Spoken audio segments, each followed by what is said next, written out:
In today's episode of the show, I am joined by best-selling author and speaker Matt Rolfe. Matt and I got introduced to each other very recently, and I've been blown away with his passion for culture and how culture can really change the restaurant industry. He and I dig in pretty deep to all of those things, as well as what he sees are the largest problems that restaurants face as it relates to scaling and growing their people. If you don't know me, my name is Jeremy Julian. I'm the Chief Revenue Officer for CBS North Star. We sell the North Star point of sale solution for multi units. Check us out at cbsnorthstar.com. And now, on to our episode. Welcome back to the Restaurant Technology Guys podcast. I thank everyone out there for joining us. As I say each and every time, I know you guys have got lots of choices, so thanks for hanging out.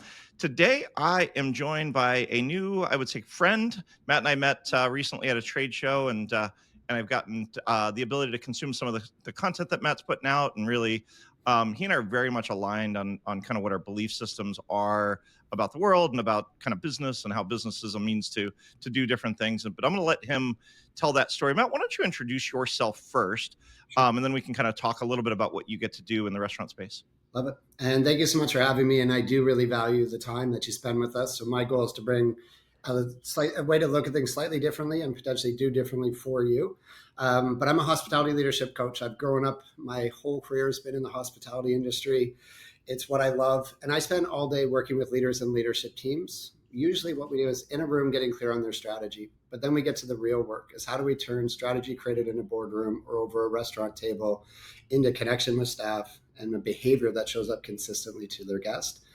So I'm passionate about our industry. It's my love, it's my life, and lucky and very grateful for the work I do. Awesome. And I know just in kind of passing conversations, we've talked about kind of how did you get into the industry? Talk about kind of your early days, because it's been a lifelong thing for you, it sounds. It has been, yeah. It's when my coach, I'm obviously a coach and I have a coach. So he says, sometimes your work is your wound. So how I grew up, I was actually diagnosed with a learning disability at a really young age. Essentially had a lot going on at home. I'm sure as a lot of you experienced growing up.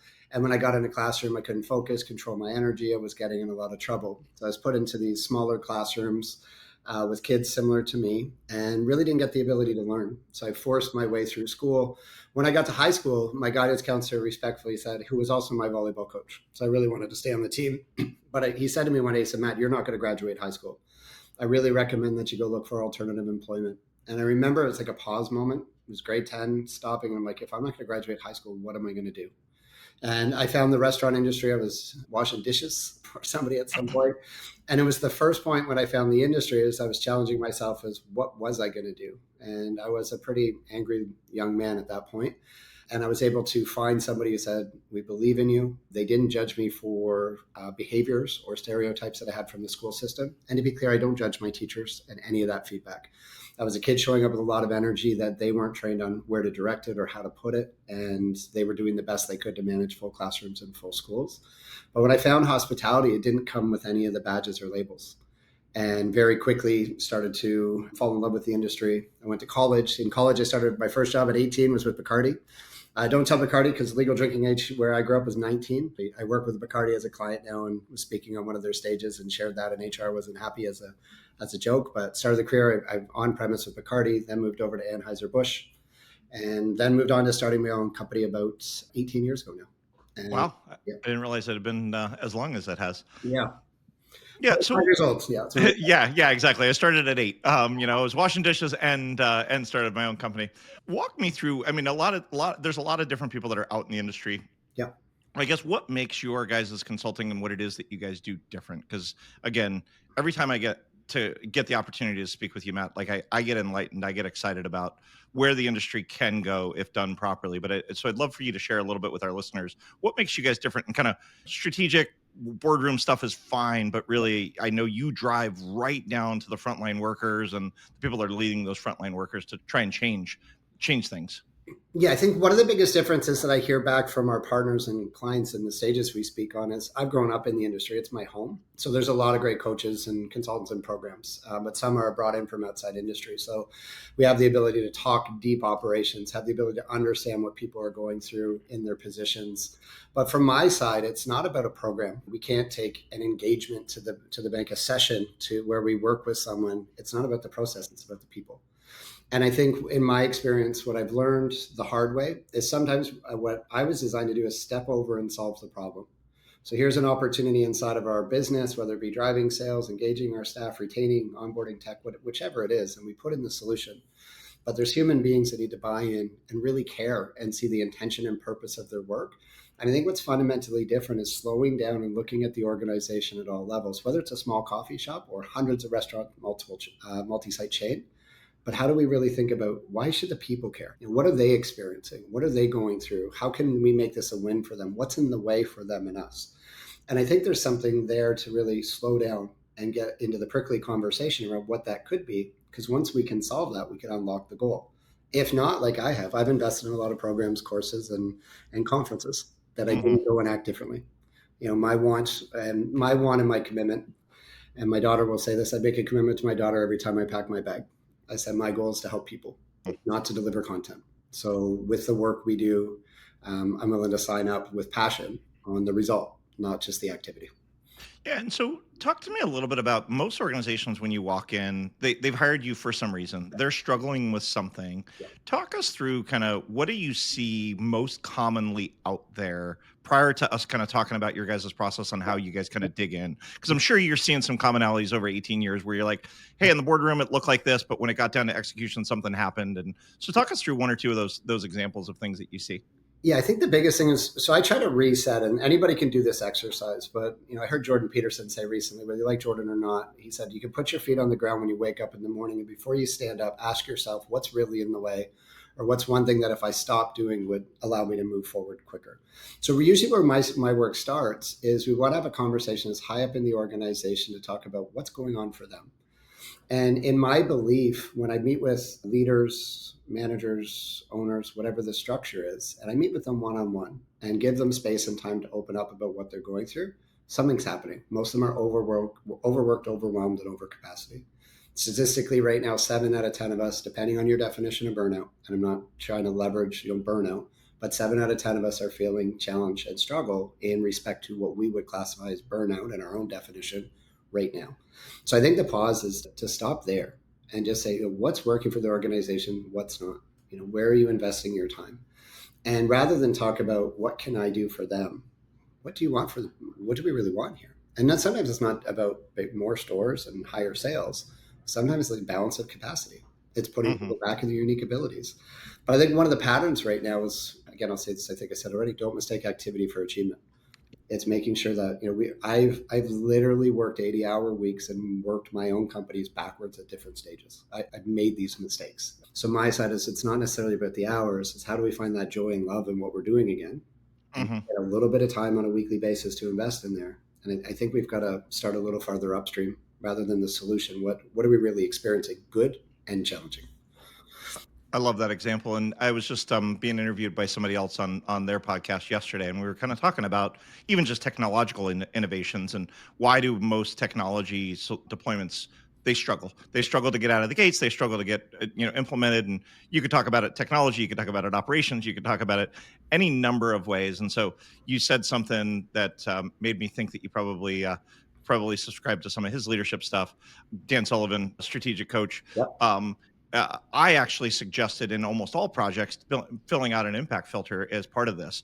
And really, the impact filter, for those that aren't familiar, is a one-page summary of kind of what the project's initiatives are to get done. But you talked, Matt, about kind of creating clarity as to where you want to get to, and that impact filter for me has been a huge tool.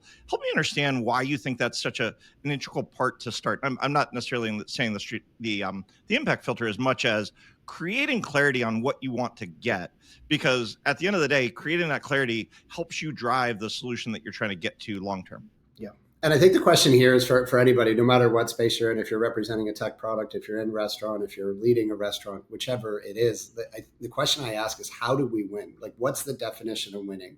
Yep. And often it's a behavior. It's not a result. It's not a profitability percentage. It's not COGS. There has to be something that really allows us to win. And we talked briefly before this, but Simon Sinek says profitability is a result of consistent human behavior. It's a Mm-hmm. result. So my side is to try to get clear as what could we celebrate at the end of the year in whatever version that you celebrate. But sometimes if we don't get clear on that, and this is what breaks my heart, I'll work with a new group and I'll go in and I'm walking through into this meeting and one of the new leaders will say, Matt, I'm so grateful to be in the position. I'm kicking butt in my role. And then I get in the boardroom and they're like, Sally out there or Dave out there just doesn't really get it. Why don't they get it? It's not that they don't get the measurable result. It's that we haven't created the absolute clarity as to what we're looking to accomplish in this time frame. And usually it should be exciting, not a massive goal. And I know all this sounds simple and we know this, but this is a new content. But there's a difference between knowing it, and I speak from my own experience, knowing it in a book, because I've read a lot of the books too. And I've run business in my own companies for almost 20 years where I didn't do it. So the difference now is what is exactly is that clarity? And does everybody in the organization know what the clear goal is? Are they in agreement with the goal? And how do you recognize and celebrate when we make small behaviors in the direction of that goal? Well, and why do you think that is the case, that they're not able to articulate that vision down to the frontline workers? Because I know that's part of what you guys help with, Yeah. is clarifying that vision and then allowing it to get down to the people that are actually executing and those behaviors as you talked about. Yeah, I think we can go back to the New Year's resolution examples. That's why the research will show why most of us don't do that. Is once we publish goals, we're accountable. If we could use we want a great culture. That's a good initiative, but what does that really mean? What does that look like? What does it look like? Exactly. I think that's the perfect question, right? Not what is it? What does it look like, and how does it show up on the floor in the restaurant? It's a beautiful and perfect question. But I think what's in the way is often we're designed to think that consistent communication means micromanagement. And here's a fundamental difference between the top performing leaders I've had a chance to study and average in our industry. And average is still pretty good, but it's average and it's not achieving the possibility that it could. Is we need to make sure we have clarity up top, but how do we relentlessly and consistently communicate that strategy in a fashion that lands to the audience we're talking to? And to slow that down a bit, like the best leaders that I've worked with have 3 core priorities and they're talking about them every day. Every single day. I worked with Anheuser-Busch before I started my company, and Carlos Brito was just rated the top CEO of the last 100 years. Jack Welch was the last one. He was next. And when they took over the beer industry, every office I saw them walk in, they left sticky notes of the top priorities to let them know that they were there and what they talked about. And if it didn't tie back to the priorities, they made more profit last year than all consumer packaged good companies combined. Wow. With clarity and message. So I think success leaves clues. I'm giving an example outside of restaurants. But the test is everyone's got a napkin in their restaurant. I'll go into your restaurant and you can do this too. It's just go down to your people in the front line in your locations and ask them to write down what matters. Like what's the overall goal, or what does success look like, or how do we win? And without judgment, look at pattern of response, because it's our job as leaders to create clarity. And we can't judge them for wherever they're at, but it's a really great exercise to get to understand where are they at. And so the dichotomy, I guess, Matt, from the brands that you see that are winning from the brands that you see when you go start an engagement, talk our audience through kind of when you see a brand that is struggling and is in need of your services and services like these to help. What do you typically see when you go down to those frontline workers and say, what matters? What does a win look like? What do you feel like when you come to work? Whatever those types of activities are that you guys kind of ask, what is a common thing that you're seeing? Because I want our audience to almost hear these words, because if they ask or if they hear these things from their staff, they probably need to raise their hand and say, hey, we need to do something. And then we'll flip it around and talk about where the clarity gets created. Here's going to be a response that most people aren't going to expect. And this is the real work. So what's happened is they've designed goals and they've communicated those goals. And we have employees at different levels of the organization that are responsible for executing, from frontline up to middle level management, your ROMs and your office, whatever the structure is. The biggest difference that I see between top performers and average is they're not in agreement as to what their responsibilities are to execute that goal. So leadership has communicated a want. Somebody has received it and say, we totally understand that. But when they walk out of that meeting, what I often hear from managers, staff, even leadership, is I know that we want to do that, but don't they know we're 20% short? Mm-hmm. Don't they know that we're struggling with menu prices? Don't we know that the competition just opened up across the street and they're looking at our staff? I understand what they want to do, but how could I possibly fit that in my day and my week? I'm already over capacity. So the biggest thing I'm looking for is how do we really ensure and stay in the fun, exciting, or the prickly and challenging conversation to put people in place to make sure that we get into agreement. And I can tell you 9 times out of 10, and look at your meeting agendas. If you have a structured meeting from a pre-shift to a strategy session, how much time is left at the end of that meeting to go back and say, what did we all commit to in this space? So we return, what are we going to do our best to do? You don't have to do it. But most meetings, we got to go because we're over time already and off we go with best of intentions, but without accountability. Uh-huh. Agreement is the biggest piece to shift any team, in my experience. Yeah, and so when you get in with those teams, is that kind of some of the things that you've seen? They're repeating what the goals are, they're repeating what the actions are that need to be taken. I tell a very true story. Years ago, I worked with the In and Out group, and anybody that's ever been in and around the In and Out group, they're amazing culture. They have such a culture of accountability. And I had asked somebody, I said, "What makes you guys so unique?" Because their product is good, but it's not light years better. They pay better than industry averages. There's a lot of things that are unique about the brand, but the product itself is not what sets them apart per se. And he said, honestly, if for them, it's all about the culture. They kick out the bad apples when they know that they're a bad apple really, really quickly, Yep. and they know what winning looks like for every position within the group. Yep. And they really only looked at that time patty count and shake count. The Yep. only two measurements in the entire brand that they looked at that time is what he had shared with me, which was really interesting to me. Where you've got food costs, and do I worry about food costs, or do I worry about guest experience? Do I worry about traffic, or do I worry about my third party delivery? I mean, you know all of the stories and all of the excuses that can kind of come up. So I'd love to get your take on your thoughts through that. Yeah, and I think it looks at, so what are the measurables? I think the biggest piece to go a little bit farther up is how do we co-create? So you can tell by them asking that it's patties and shakes. But there's also, and we use this big term of culture. If we can, and I love the term culture, but what if we shifted it to experience? What is your commitment to your employee experience? That's Hmm. rarely asked. What is our commitment to our guest? Everyone's going to have some type of answer for that, whether it's consistent or not. That's another process. But what is the experience or commitment that we're promising to our people? And one of my goals in every single project or ongoing engagement or coaching relationship is to make sure if it's a big enough strategy to matter, patties and shakes, how do we co-create execution? They've got clear on the measurement, but we want to co-create so we can get feedback from all levels of the organization as to what execution looks like. And these might sound like big words, but they're not. No. All I care about, we want this to, if we're not listening to our people to shape what we're expecting them to do, we're missing opportunity. Yeah. Because there's like, I've been so many projects where people have come to the front and shared something that fundamentally shifted that I never saw coming. And I love that. Well, and at the end of the day, I have a fundamental belief that people want to do the right thing. Yeah. I have a fundamental belief that people want to help and they want to do a good job. Yeah. I think there's a very, very, very, very small percentage of people, if at all, in the world that don't want to do the right thing. When they know what to do and they know they're going to try their best to get you there if they know what success and winning looks like. And they do it when you lead them there. And if they don't have clarity, they're left up to their own vices to kind of make those decisions. And so, is that something that you consistently see out there? Is left to their own spaces? And I see this actually in franchise groups a lot. Really well run franchise groups, it operates like clockwork. Really poorly executed franchise groups, it's all chaos. The menu might be different, the greetings might be different, the colors might be, and so for me, I see that consistently out in the space. And so is it creating that clarity and then holding the accountability and then teaching and coaching up when it doesn't meet the requirements? Yeah, I think like what you shared there, and even just because it sounds so simple to say, but how do people win?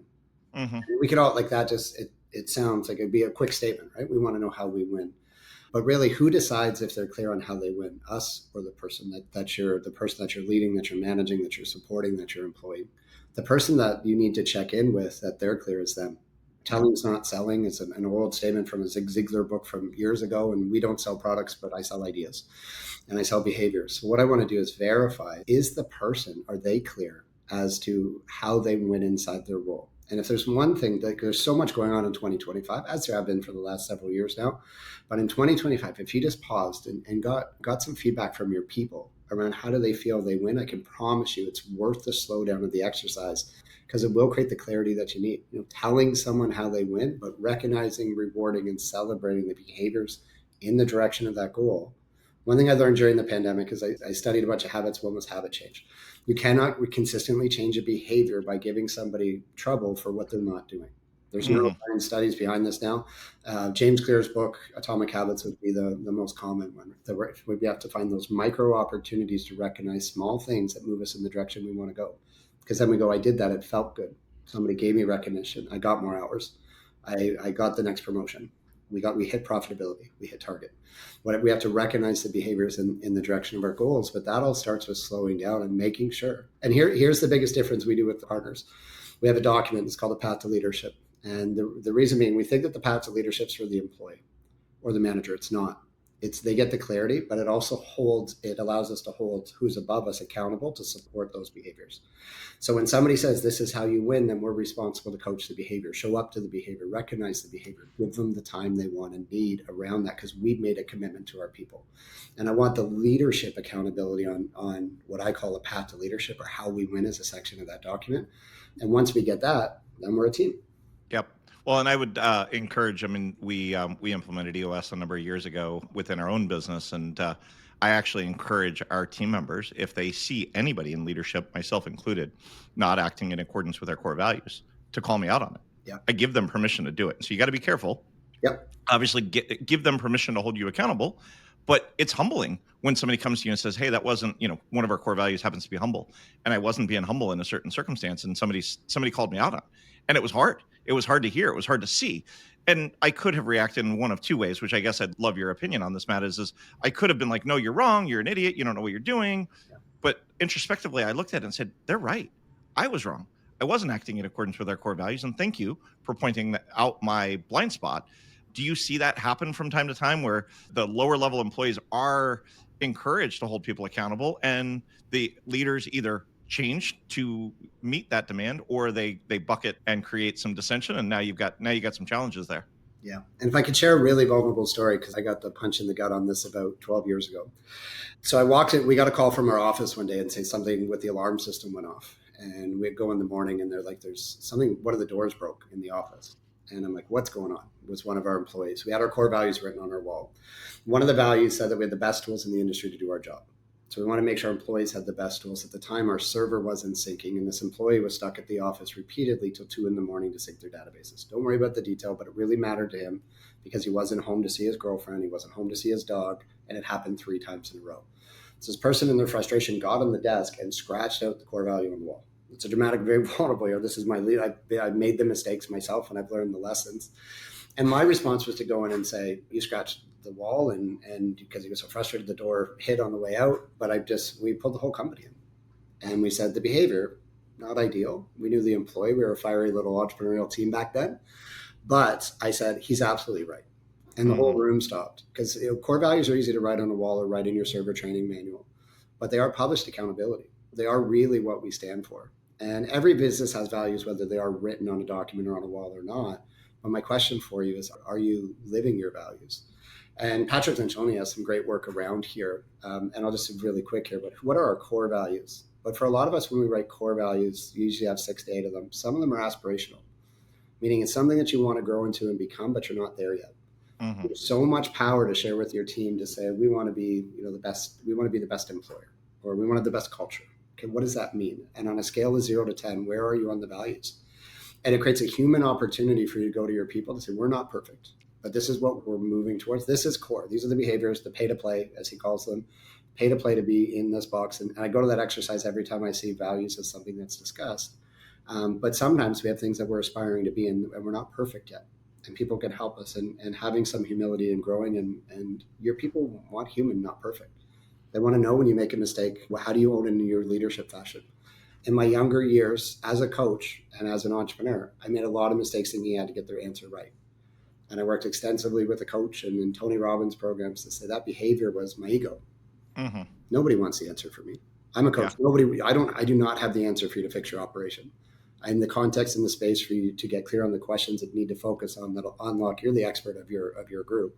But my goal is to create space so we get clarity. And once I got out of my own way and allowed people to step forward, the businesses went a lot better when I got out of the way, and the coaching business significantly grew, because someone like you, Jeremy, can see someone like me coming from across the room before I say words respectfully.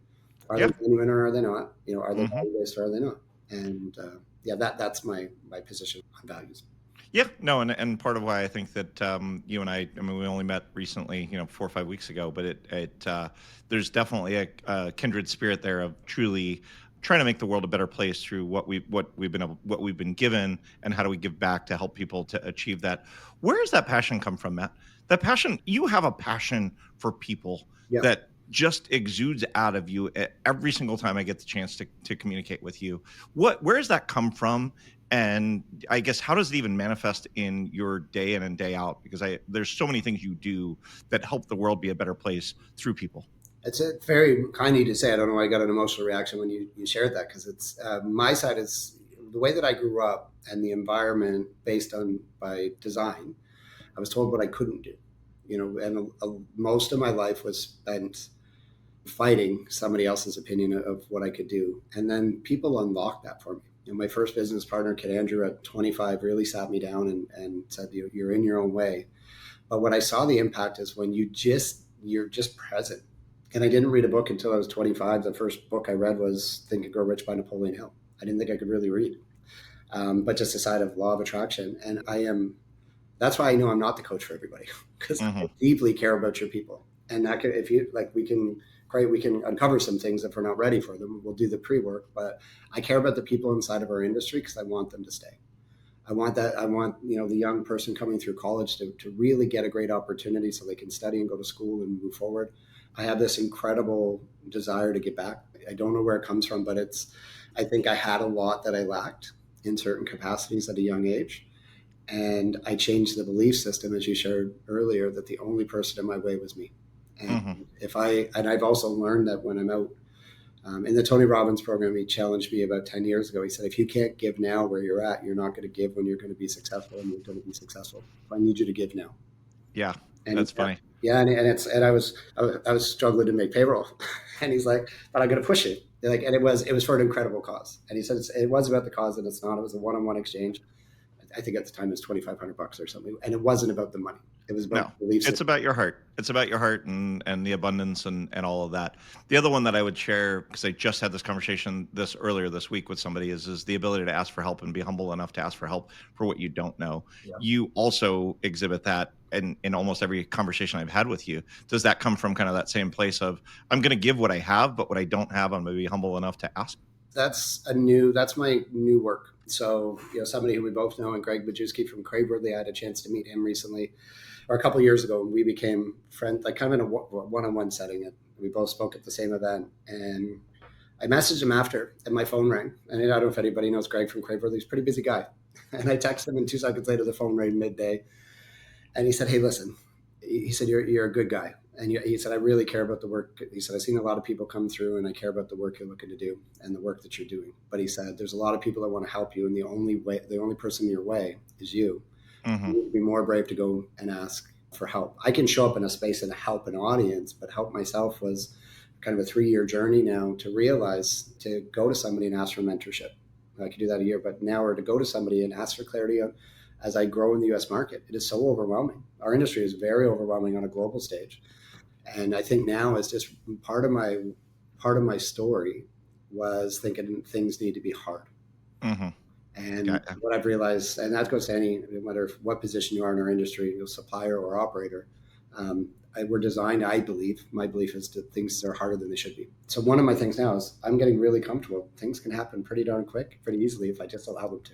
Yeah. And I'll still work the hours and I love the work, but it doesn't need to be as hard as I've made it for the last 30 years. I'll tell you that much. I love that. I was sharing the story 12 years ago. My wife and I adopted, and just before that, we had done some mission work overseas. And my pastor said to me in a one-on-one conversation, "You are robbing people of the opportunity to partner with you. They may never adopt. They may never go overseas and go serve, the unfortunate, but you're robbing them of that opportunity to partner with you in that regard." And so, helping you get such a passion for helping other people, and now it's turning it around. And I'm getting emotional thinking about it. It's that opportunity to have others pour into you the same way that you pour into other people. And so I would encourage our listeners to consider that you don't have to have all of the answers, that you don't have to be that person that is always the right person. You may learn. And again, when you and I talked over my left shoulder here is, Will Gadara's book. He talked about his beer program. He knew nothing about beer. He was a wine guy when he started it. He gave it to somebody, and now that person ended up growing quite a bit. And so I'd love, I guess, just your thoughts on that, Matt. Yeah, I think the other side of going, you look at Will asking for someone to come and help his beer program. Great book of it. Everybody in the industry and outside should read the book. But I think it's the opportunity is how do we surround ourselves? We go back to where do I start my work? It's usually a leader who has created a what I call a codependent relationship. They've Yes. designed the business, so they have to answer all the questions, and they resent it, and the people resent that they have to go to them to get the answers answered. So I'd say that's where someone feels overwhelmed because everyone's plugged into them and asking them things every day. And the people coming to them don't want to ask, they want the authority. And both parties are upset. And the unwind is, how do we build trust? And 80% done to your level of expectation is pretty darn good. Yeah, Yeah, absolutely. so if we can get people to buy in. I had a mentor of mine one time. He's like, "You like it when people stand outside your office and want to." Yeah. He says, "You get your ego gets a hit that they need you," Yeah. and it was that for me a number of years ago was one of those life giving things. It's like, no, I need them to be better, and I need them to be in that place. And I would encourage a lot of our listeners out there, especially if you're leading companies, leading your restaurants, is put it in the hands of. They're going to fail from time to time, but if it's not fatal, if it's not doing anything illegal, let them fail, let them learn, because you know what, we all learn through trial and error, and we broke stuff while we were coming up.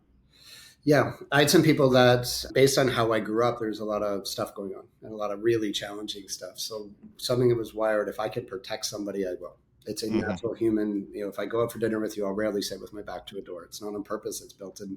I decided to keep people safe, but then it showed up in my business and my coaching. Right. When I had some really good people leave my company, and one thing that when we did the reviews, they didn't leave on bad terms, but they said, Matt, one thing that you never let us do is you never let us fail. And I thought I was protecting, but here's the deeper work as I went farther into it. I was getting, and I'm not talking just to myself here to share my story because some might relate.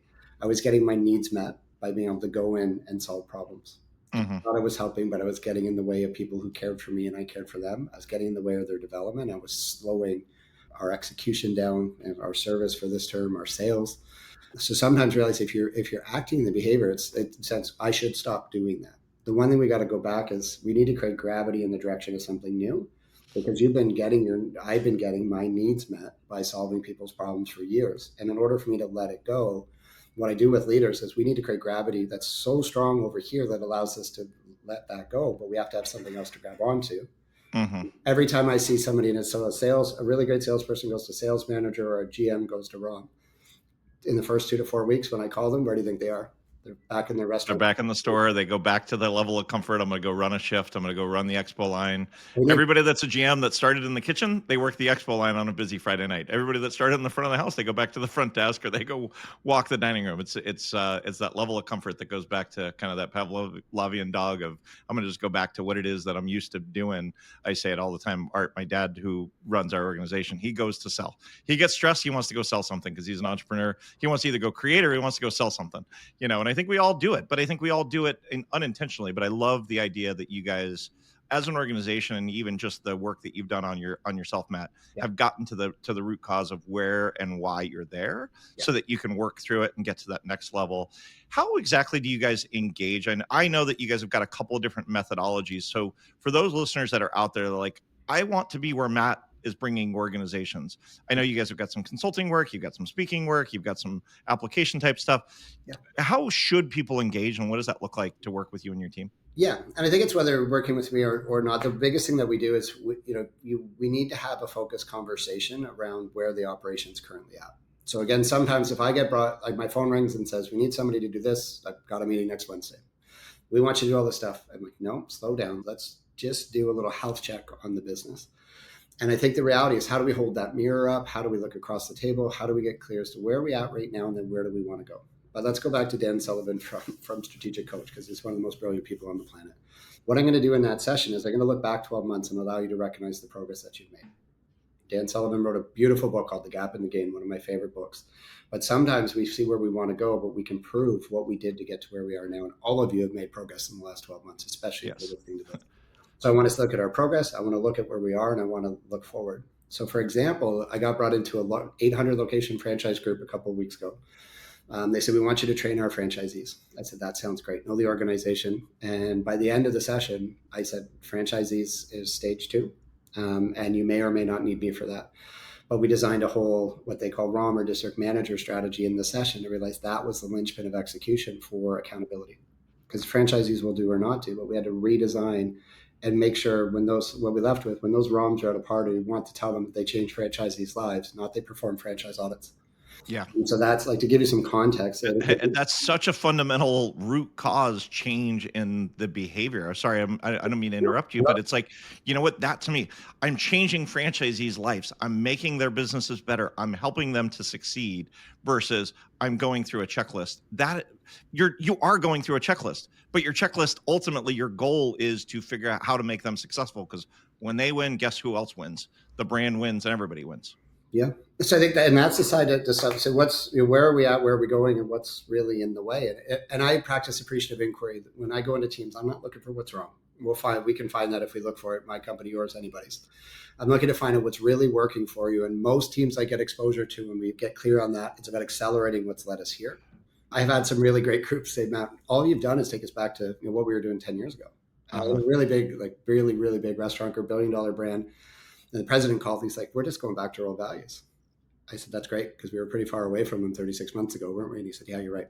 And I think all too often, I think the shiny object happens, and you see. I mean, I've been into brands, and it's like they're pivoting left, right, and to your point earlier in our conversation, the frontline workers don't even know what winning looks like, Yeah. and so they're trying to execute. I mean, again, we were just at RLC when we met in person for the first time, Yeah. and we watched the guys at Chili's, who Yeah. many people put them as dead and gone. Now they're making just a huge comeback. But what did he do? He created an opportunity where they know what winning looks like. They've got a barbell menu strategy. I mean, there's so many things that he did, but he got back to simply creating good food, a good environment to allow people to come in. And it is so simple when you look at it in hindsight, but going through it, it's not that easy.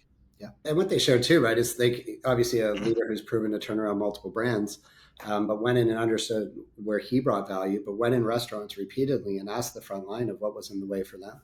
Or Yep. here's how you win. What, because it's easy to here's how you win, but what might prevent you? And that's a question we always ask. If this is the goal, when we're deep in service or deep in a sales target, because we work with a bunch of different teams, what gets in the way? And let's get clear. Okay, let's overcome that objection, or it exists and it lives, and we resent it on both sides. Yeah. So it's just getting clear as to where we want to go, but we've got to look at all the factors of what that contribute to that. And just a really quick one on Chili's, and I don't remember if he spoke about it there, but I've heard him speak about it before. Is Chili's used to have two different types of chicken tenders, and he simplified it from two different types of chicken tenders to one type of chicken tenders, and that alone didn't drive. I mean, the beer battered ones or the tempura ones only drove like 15% of the chicken tender sales, but they took twice as long to produce, and it really created this complexity within the environment. And back to what you said, I promise you, the CEO doesn't know. He knows maybe that they're moving this much product, but he doesn't know that that it's causing so much pain at the front line without asking. And so I love that idea that says, go sit in the store, go figure out what it looks like. Reminds me of the Undercover Boss show that was on years ago, where the CEOs would go work in the stores and they're like, why are people doing it this way? This is dumb. Because at their seat, they didn't see those things, but now you're undercover. You can see that this is what your guests are seeing, what your staff is seeing, and such. Is that kind of some of the stuff that you guys dig through as you guys get down to the front line? Yeah, we'll do, and we'll start. One thing we do is discovery calls. So another project we're just starting, like let's get going. Let's just talk to your people. So it could be operational inside the restaurant, or we literally have calls, because we'll create a space where people will open up to me in a setting or my team in a setting that they don't get in their current work environment. So we frame it, it's confidential, and it's not for them to complain about the operation. But what are they really going through? It's not looking at any one person's response. If you're doing mystery shops, I don't care about the worst response. What I care about is I care about the patterns that show up on some type of scale that are consistent. What's the top repeating pattern? Let's apply focus and fix that. Same thing with the behaviors inside the store, but we also go inside in the restaurants. Like I love being in the restaurant, getting an idea of how leaders see their own restaurants, and then also getting a chance to see it as a guest. Sometimes it's been a long time since we looked at our restaurant through the eyes of our guest. Yes. Because when we're all inside our own four walls, we've got a whole bunch of patterns that are influencing our view. Sometimes just step back. Like, when's the last time you placed an online order through third party?